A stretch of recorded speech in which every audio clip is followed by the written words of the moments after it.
ಎಲ್ಲ ಆರೋಪಗಳ ನಡುವೆ ಕಳೆದ 1 ಗಂಟೆಯಿಂದ ಹೆಚ್ಚು ಕಡಿಮೆ ರೇವಣ್ಣ ಅವರ ನಿವಾಸದಲ್ಲಿ ಸ್ಥಳ ಮಹಜರ್ ನಡೀತಾ ಇದೆ.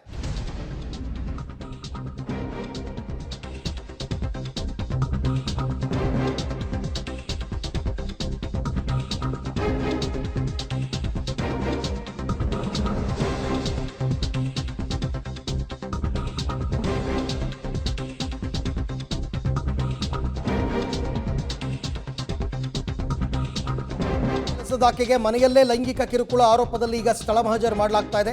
ಬಸವನಗುಡಿಯ ರೇವಣ್ಣ ನಿವಾಸದಲ್ಲಿ ಎಸ್ಐಟಿ ಅವರ ಸ್ಥಳ ಮಹಜರ್. ಹೊಳೆನರಸೀಪುರದ ಸಂತ್ರಸ್ತೆಯನ್ನ ಕರ್ಕೊಂಡು ಬಂದಿದ್ದಾರೆ. ಬಸವನಗುಡಿಯಲ್ಲಿ ಅವರ ಮನೆಗೆ ರೇವಣ್ಣ ಮತ್ತು ಪ್ರಜ್ವಲ್ ವಿರುದ್ಧ ಹೊಳೆನರಸೀಪುರದಲ್ಲಿ ದೂರು ದಾಖಲಿಸಿದ್ರು. ಸ್ಥಳ ಮಹಜರ್ ಚಿತ್ರೀಕರಣ ಮಾಡ್ತಾ ಇದ್ದಾರೆ ಈಗಾಗಲೇ ಕಂಪ್ಲೀಟ್ ಆಗಿ. 2 ದಿನಗಳ ಹಿಂದೆ ಹೊಳೆನರಸೀಪುರದ ನಿವಾಸದಲ್ಲೂ ಕೂಡ ಮಹಜರನ್ನು ಮಾಡಿದ್ರು. ದೃಶ್ಯದಲ್ಲಿ ತಾವೀಗ ಗಮನಿಸ್ತಾ ಇದ್ದೀರಾ. ಮಹಜರ್ ನಂಬರ್ 1, 2, 3 ಮೂರನೇ ಬಾರಿ ಇದು ಮಹಜರ್ ಮಾಡ್ತಾ ಇರೋದು. ಮೊದಲನೇದಾಗಿ ಹೊಳೆನರಸೀಪುರದ ರೇವಣ್ಣ ಅವರ ಮನೆ, ಎರಡನೇದು MP ಕ್ವಾರ್ಟರ್ಸ್ ಹಾಸನ. ಇವೆರಡನ್ನೂ ಕೂಡ ಮೊನ್ನೆ ಮಾಡಿದ್ರು. ಇವತ್ತು ಬೆಂಗಳೂರಿನ ಬಸವನಗುಡಿಯಲ್ಲಿ ಇರುವಂತಹ ರೇವಣ್ಣ ಅವರ ಮನೆಯಲ್ಲಿ ಸ್ಥಳ ಮಹಜರ್. ಸಂತ್ರಸ್ತೆಯರನ್ನು ಕರ್ಕೊಂಡ್ಬರ್ತಾರೆ. ಅವರು ದೂರನ್ನು ಕೊಟ್ಟಾಗ ಎಲ್ಲಿ ಈ ಥರ ಆಯಿತು, ಎಲ್ಲಿ ದೌರ್ಜನ್ಯ ಆಯಿತು ಅಂತ ಹೇಳಿರ್ತಾರೆ. ಆ ಜಾಗಕ್ಕೆ ಕರ್ಕೊಂಡು ಬರ್ತಾರೆ. ಈ ಬಗ್ಗೆ ಮತ್ತಷ್ಟು ಮಾಹಿತಿ ನನ್ನ ಕೊಲೀಗ್ ಮಾದೇಶ್ ಅವರಿಂದ ಪಡ್ಕೊಳ್ಳೋಣ. ಎಸ್ ಮಾದೇಶ್, ಈಗ ಪ್ರಕ್ರಿಯೆಗಳೆಲ್ಲವೂ ಕೂಡ ಮುಗಿತಾ ಅಥವಾ ಇನ್ನೂ ಮುಂದುವರಿತಾ ಇದೆಯಾ? ಅದೇನೋ ಇವಾಗ ರೇವಣ್ಣ ಪರ ವಕೀಲರು ಕೂಡ ನನ್ನನ್ನು ಒಳಗೆ ಬಿಡ್ತಿಲ್ಲ ಅಂತ ಹೇಳ್ತಾ ಇದ್ರು. ಒಟ್ಟಾರೆ ಏನು ನಡೀತಾ ಇದೆ ಟೋಟಲಿ?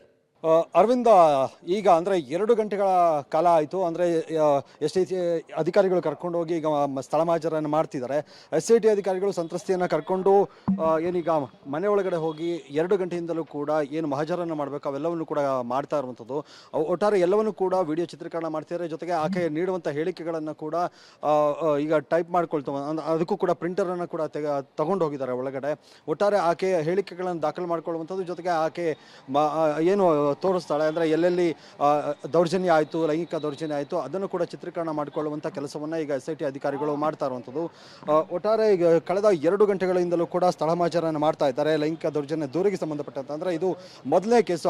ಹೊಳೆನರಸೀಪುರದಲ್ಲಿ ದಾಖಲಾಗಿದ್ದಂಥ ಮೊದಲನೇ ಕೇಸ್ ಇದು. ಠಾಣೆಯಲ್ಲಿ ದಾಖಲಾಗಿದ್ದು ಅಂದರೆ ಪೊಲೀಸ್ ಸ್ಟೇಷನಲ್ಲಿ ದಾಖಲಾಗಿದ್ದಂಥ ಕೇಸ್ಗೆ ಸಂಬಂಧಪಟ್ಟಂತೆ ಈಗ ಮಹಜರನ್ನು ಮಾಡ್ತಾ ಇರುವಂಥದ್ದು. ಕಳೆದ 2 ದಿನಗಳ ಹಿಂದೆ ಹೊಳೆನರಸೀಪುರದಲ್ಲೂ ಕೂಡ ಅಂದರೆ ಅವರ ತೋಟದ ಮನೆ ಆಗಿರ್ಬೋದು, ಜೊತೆಗೆ ರೇವಣ್ಣ ಅವ್ರ ಮನೆ ಏನಿದೆ ಅಲ್ಲೂ ಕೂಡ ಸ್ಥಳ ಮಹಜರನ್ನು ಮಾಡಲಾಗಿತ್ತು. ಸಂತ್ರಸ್ತೆಯನ್ನು ಕರ್ಕೊಂಡು ಹೋಗಿ ಅಲ್ಲಿ ಸ್ಥಳ ಮಹಜರನ್ನು ಮಾಡಿದ್ರು. ಈಗ ಇಲ್ಲೂ ಕೂಡ ಸ್ಥಳ ಮಹಜರನ್ನು ಮಾಡ್ತಿದ್ದಾರೆ. ಜೊತೆಗೆ ಚಿತ್ರೀಕರಣ ಮಾಡುವಂಥದ್ದು, ಜೊತೆಗೆ ಆಕೆಯ ಹೇಳಿಕೆಗಳನ್ನು ದಾಖಲು ಮಾಡಿಕೊಳ್ಳುವಂಥ ಕೆಲಸವನ್ನು ಅಧಿಕಾರಿಗಳು ಮಾಡ್ತಾ ಇರುವಂಥದ್ದು. ಕಳೆದ 2 ಗಂಟೆಗಳಿಂದಲೂ ಕೂಡ ಈ ಏನು ಈ ಮಹಜರ್ ಏನಿದೆ ಅದು ನಡೀತಾ ಇದೆ. ಒಟ್ಟಾರೆ ಅಂದರೆ ಆಕೆಗೆ ಯಾವ ಸಮಯದಲ್ಲಿ ದೌರ್ಜನ್ಯ ಆಗಿತ್ತು, ಯಾವ ಡೇಟ್ ಅದು, ಅವೆಲ್ಲವನ್ನೂ ಕೂಡ ಹೇಳಿಕೆಯ ಮೂಲಕ ಪಡ್ಕೊಳ್ತಾ ಇರುವಂಥದ್ದು SIT ಅಧಿಕಾರಿಗಳು. ಯಾಕಂದರೆ ಹೊಳೆನರಸೀಪುರದಲ್ಲೂ ಕೂಡ ಈಕೆ ಕೆಲಸ ಮಾಡಿದ್ಲು. ಜೊತೆಗೆ ಇಲ್ಲೂ ಕೂಡ ಹಲವು ಬಾರಿ ಕೆಲಸಕ್ಕಾಗಿ ಕರೆಸ್ಕೊಂಡಿದ್ರು ಅನ್ನುವಂಥದ್ದು. ಪ್ರಮುಖವಾಗಿ ಆಕೆ ಮಾಡ್ತಾ ಇದ್ದಿದ್ದು ಅಡುಗೆ ಕೆಲಸ ಆಗಿದ್ದರಿಂದ ಅಡುಗೆ ಮನೆಯಲ್ಲಿ ನನಗೆ ಲೈಂಗಿಕ ದೌರ್ಜನ್ಯವನ್ನು ಮಾಡಿದ್ರು ಅನ್ನುವಂಥದ್ದನ್ನು FIR ಅಲ್ಲಿ ಆಕೆ ಉಲ್ಲೇಖ ಮಾಡಿರುವಂಥ ಹಿನ್ನೆಲೆಯಲ್ಲಿ ಏನು ಅಡುಗೆ ಮನೆ ಹಾಗೆ ಆ ಬೆಡ್ರೂಮ್ ಏನಿದೆ, ಬೆಡ್ರೂಮ್ಗಳಲ್ಲೂ ಕೂಡ ಮತ್ತು ಜೊತೆಗೆ ಹಾಲು ಎಲ್ಲ ಕಡೆಗಳಲ್ಲೂ ಕೂಡ ಸ್ಥಳ ಮಹಜರನ್ನು ಮಾಡುವಂಥ ಕೆಲಸವನ್ನು SIT ಅಧಿಕಾರಿಗಳು ಮಾಡ್ತಾ ಇದ್ದಾರೆ. ಕಳೆದ 2 ಗಂಟೆಗಳಿಂದಲೂ ಕೂಡ ಏನು ಸ್ಥಳ ಮಹಜರ್ ಆಗ್ತಾ ಇರುವಂಥದ್ದು.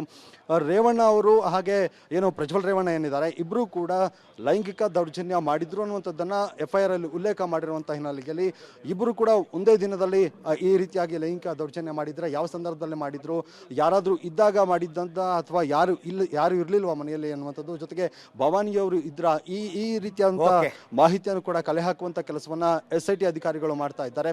ಒಟ್ಟಾರೆ ಈ ಪ್ರಕರಣಕ್ಕೆ ಸಂಬಂಧಪಟ್ಟಂತೆ ಏನೆಲ್ಲ ಮಾಹಿತಿಗಳನ್ನು ಕಲೆ ಹಾಕ್ಬೋದು, ಜೊತೆಗೆ ಈ ಸ್ಥಳದಲ್ಲಿ ಏನೆಲ್ಲ ಆಗಿತ್ತು ಆ ಸಂದರ್ಭದಲ್ಲಿ ಅವೆಲ್ಲವನ್ನು ಕೂಡ ಏನು ಸಂತ್ರಸ್ತೆ ಇದ್ದಾರೆ ಸಂತ್ರಸ್ತೆಯ ಮೂಲಕ ಹೇಳಿಕೆಗಳನ್ನು ದಾಖಲು ಮಾಡಿಕೊಳ್ಳುವಂಥ ಕೆಲಸವನ್ನ ಸ್ಥಳ ಮಹಜರು ಮಾಡುವಂಥ ಕೆಲಸವನ್ನ ಈಗ SIT ಅಧಿಕಾರಿಗಳು ಮಾಡ್ತಾ ಇದ್ದಾರೆ. Arvind, okay, thank you Madesh ತಮ್ಮ ಎಲ್ಲ ಮಾಹಿತಿಗಾಗಿ. ಒಟ್ಟಾರೆ ಈಗ ಆ ಪ್ರಕ್ರಿಯೆಗಳು ತುಂಬ ತಡವಾಗುತ್ತೆ.